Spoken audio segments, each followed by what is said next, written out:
Friends, welcome to Jaminas kitchen. இன்றைக்கி நம்ம கிச்சனில் என்ன பண்ண போகிறோன்னா பீட்ரூட் பொரியல் தான் செய்ய போகிறோம். வாங்க எப்படி பண்ணுறதுன்னு பார்க்கலாம். கடாய் வச்சு 2 tablespoon coconut oil add பண்ணிக்கணும். ஆட் பண்ணிவிட்டு அது நல்லா காஞ்சதும் கடுகு கொஞ்சம் ஆட் பண்ணிக்கலாம். கடுகு பொரிஞ்சதும் கடலைப்பருப்பு கொஞ்சம் சேர்த்திக்கலாம். கடலைப்பருப்பு நல்லா பொரிஞ்சு வரணும். ஜஸ்ட் அதோட கலர் மட்டும் சேஞ்ச் ஆகணும். நெக்ஸ்ட் வந்து ஆனியன் ஆட் பண்ணிக்கணும். ஆனியன் ஆட் பண்ணி வதக்கணும். இதோட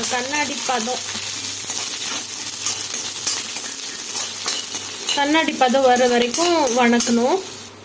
அடுத்து பச்சை மிளகாய் ஆட் பண்ணிக்கலாம். பீட்ரூட்க்கு வந்து வரமிளகாய் விட பச்சை மிளகாய் ஆட் பண்ணி செஞ்சால் நல்லாயிருக்கும். வெங்காய கலர் சேஞ்ச் ஆனதும் பீட்ரூட் ஃபுல்லாக ஆட் பண்ணிக்கலாம்.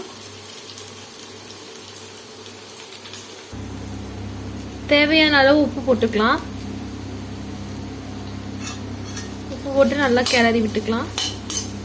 எண்ணெயில் பீட்ரூட் வந்து கொஞ்ச நேரம் வதங்கினதுக்கப்புறம் தண்ணி ஊற்றி நல்லா கொதிக்க விட்டுடலாம் வேகிற வரைக்கும்.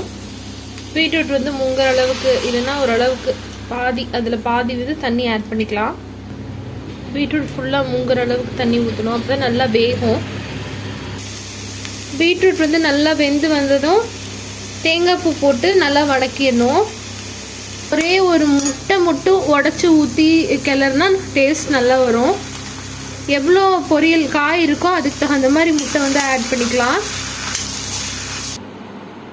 ஹெல்த்தியான பீட்ரூட் ரெடி பண்ணி வீட்டில் செஞ்சு சாப்பிட்டு பாருங்கள். பிடிச்சிருந்தா ஷேர் பண்ணுங்கள், சப்ஸ்கிரைப் பண்ணுங்கள், லைக் பண்ணுங்கள். தேங்க்யூ.